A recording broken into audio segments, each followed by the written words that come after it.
Lúcifer, Satanás.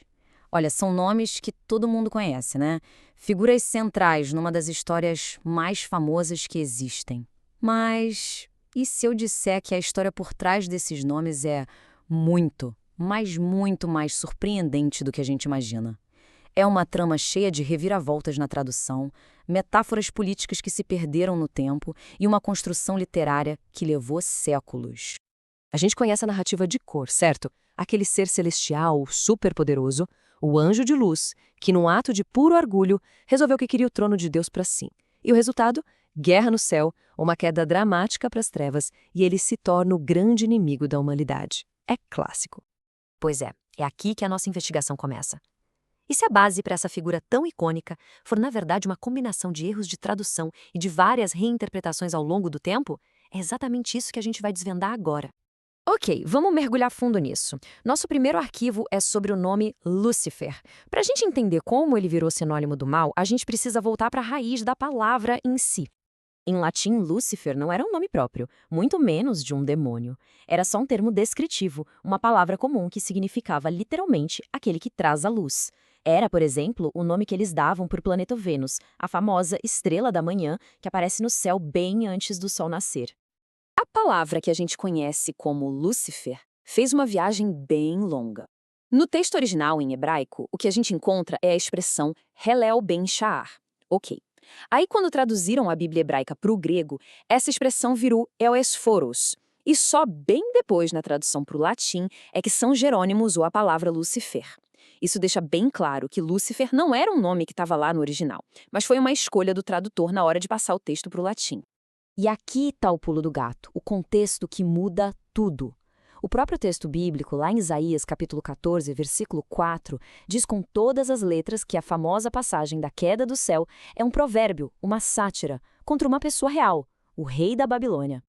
A metáfora era simplesmente genial para a época. Pensa bem, assim como Vênus, a estrela da manhã, brilha forte antes do amanhecer, mas depois some, ou seja, cai do céu quando o sol chega com força total, o orgulhoso rei da Babilônia, que se achava um deus, também ia ter a sua queda.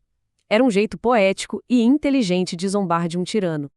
E aqui a coisa fica ainda mais fascinante. Se Lúcifer fosse um nome do mal, por que o mesmo título, Estrela da Manhã, seria usado em outra parte da Bíblia para descrever o próprio Jesus?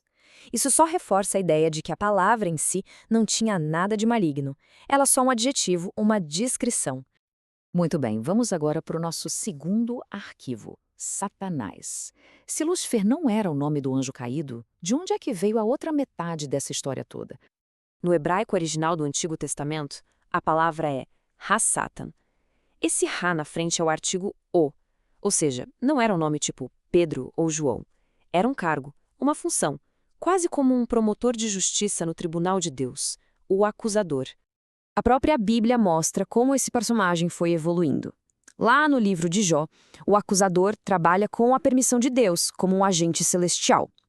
Em outro livro, Números, até um anjo de Deus é chamado de Satã, porque ele estava agindo como um obstáculo. Foi só bem mais tarde, no Novo Testamento, que essa figura se transformou no inimigo cósmico que a gente conhece, o líder de um reino do mal. Esse exemplo aqui é perfeito para entender a ideia. Quando Pedro tenta convencer Jesus a não ser crucificado, Jesus não fala que Pedro está possuído. Ele usa a palavra Satanás no seu sentido original. Pedro estava agindo como um Satanás, ou seja, como um adversário, um obstáculo para o plano divino naquele momento.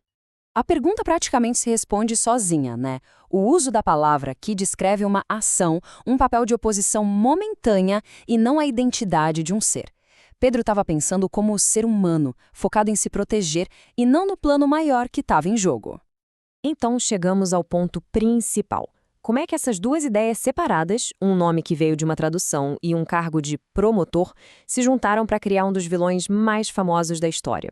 A resposta é um longo processo de construção cultural e literária. Esse processo foi lento, foi gradual, começa com uma metáfora política, séculos depois, influências de fora, como do pensamento persa, começam a dar uma personalidade para o mal. A tradução latina dá um nome para essa figura. E aí, para fechar com chave de ouro, vem a literatura. Gênios como Dante e Milton dão a essa figura uma biografia, uma aparência e uma história de rebelião que a Bíblia nunca contou com esses detalhes. E isso nos leva a um ponto de encontro muito interessante, onde duas formas de ver o mundo batem de frente: o fato histórico e a interpretação teológica. De um lado, tem a análise acadêmica, que olha a gramática, o contexto e conclui que a lenda foi construída com o tempo. Do outro lado, tem a visão da teologia, que diz que mesmo que o autor humano estivesse falando de um rei, o autor divino, Deus, colocou ali um significado mais profundo, usando a história do rei para falar de uma verdade espiritual sobre o mal. A teologia usa algumas ferramentas para justificar essa leitura. O sensus plenior sugere que tem um significado oculto ali. A tipologia cria paralelos, dizendo que o jeito orgulhoso do rei é um reflexo do comportamento do anjo caído, e a tradição defende que, se a igreja ensinou algo por séculos, isso se torna uma verdade por si só. Tá. E o que a gente tira disso tudo?